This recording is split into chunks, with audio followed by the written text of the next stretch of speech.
Hello there friends, and welcome back to another episode of Generation Tech. My name is Alan. During the Clone Wars, especially the 2003 TV show version of the Clone Wars, there was no enemy more terrifying than General Grievous, the cyborg warrior who collects the lightsabers of fallen Jedi. Today we'll be taking a look at what makes General Grievous such an unstoppable force, and we'll also talk about Jedi and even Sith who have had success fighting against the cyborg general and why they were successful. Before General Grievous became a machine, he was a celebrated Kalish warrior who fought against the technologically superior Yamri of Hulk, who sought to enslave his people. After kicking the Yamri off of his homeworld, General Grievous made the mistake of pursuing them to their own homeworld and starting an invasion. This drew the attention of the Republic and the Jedi Order. It was against the Jedi that Grievous finally found his match. These wizards with their supernatural force abilities were impossible to overcome. It was also during this time that General Grievous began developing his lifelong hatred of the Jedi. Legends say that one day while General Grievous was in a shuttle with some of his most trusted warriors, an ion bomb detonated within the shuttle, causing it to crash. It turns out this was a secret Sith plan to destroy Grievous's body and force him to become a slave inside of a cybernetic shell. Ultimately, it would be Count Dooku who would retrieve Grievous from the wreck of his ship. He would stabilize the Kalish warrior and give a transfusion of Jedi blood to him he saved from his old friend Sifo Dyas. The hope was that a blood transfusion from a Force-sensitive individual would transfer midichlorians into General Grievous's own bloodstream, giving him Force sensitivity. Unfortunately, it didn't work. At first, Grievous hated what he had become, but then slowly he began to train under Dooku. Grievous would eventually master every kind of lightsaber combat. While he lacked the perception skills that Force users had, the speed of his limbs and the amount of limbs that he had more than made up for it. General Grievous had 4 arms, which could each hold a lightsaber, and that translated into around 20 strikes per second. Even if a Jedi can see all of those incoming attacks, they usually didn't have enough arms to deal with all of them. If Grievous really wanted, he could also hold 2 lightsabers with his feet and then use repulsors built into his leg to kind of move around. Using his monstrous body, Grievous was able to kill dozens of Jedi, from Padawans to Masters to Shaggy. Rest in peace, Shaggy. One of the most important things that Grievous learned from Count Dooku, though, was using his imposing image to his advantage for psychological warfare. You must have fear, surprise, and intimidation on your side. You must break them before you engage them. Now, the first Jedi I want to talk about that could really go up against General Grievous and potentially win is an individual with 4 arms, the Besserless Jedi Master, Pong Krell. Instead of having 4 lightsabers though, General Pong Krell had 2 double-bladed lightsabers. We don't ever see him go up against another lightsaber-wielding individual, but we've seen him in action, and his lightsaber fighting style is brutal, very aggressive, and does a lot of AoE damage. He's also distinguished himself as one of the premier generals in the Republic. He usually gets the mission completed. But at the same time, he's also holding the record for the most clone trooper casualties. Pong Krell's use of Jar Kai, but with double-bladed lightsabers, is what makes his attacks so devastating. General Grievous's extra limbs in this situation would no longer give him a significant advantage. Pong Krell also has long reach and wide defensive coverage. On top of that, Pong Krell will be able to use the Force to match Grievous's movements. We've also seen Pong Krell use Force Push to great effect against the clones, which is something that Grievous will have no defense against. Former Jedi and Sith assassin who actually did cross swords with Grievous was Asajj Ventress. She was one of the most skilled Deathmari Night Sisters, both in Force utilization and lightsaber skill.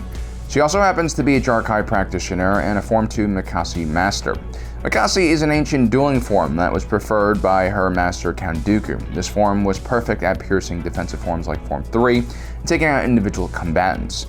It was all about using your opponent's strength and power against them and redirecting it with small and precise counter movements and deflections. When Asajj Ventress goes strength versus strength against Grievous, she loses almost every time, but when she uses Mikasi's aggressive offensive strikes at close range in a rapid fashion, she's able to actually pierce through Grievous's defenses and sever one of his limbs. It's quite impressive that she has the speed and skill to do this. Now, the Jedi who ultimately defeats General Grievous is Obi-Wan Kenobi. While Obi-Wan Kenobi wasn't necessarily known for being the best duelist in the Order, he was a council member and had mastered lightsaber combat Form 3, Way of the Mynock. He's an extremely wise and patient Jedi despite being relatively young. Obi-Wan Kenobi ends up fighting Grievous on multiple occasions on the Malevolence, over Salakamai, on Kamino, to just name a few. Obi-Wan managed to survive each one of these encounters and seems to have learned more and more about Grievous after each duel.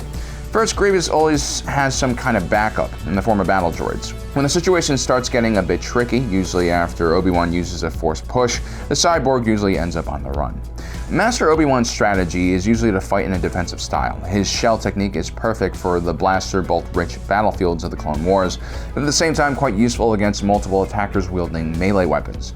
We even see Obi-Wan Kenobi use Jar-Kai with his own lightsaber and electro staff he got from one of Grievous's Magnet Guard droids. In the case of General Grievous, it's just one cyborg with multiple arms and multiple lightsabers, but that kind of does mimic fighting multiple combatants, so Form 3 technique here should still work.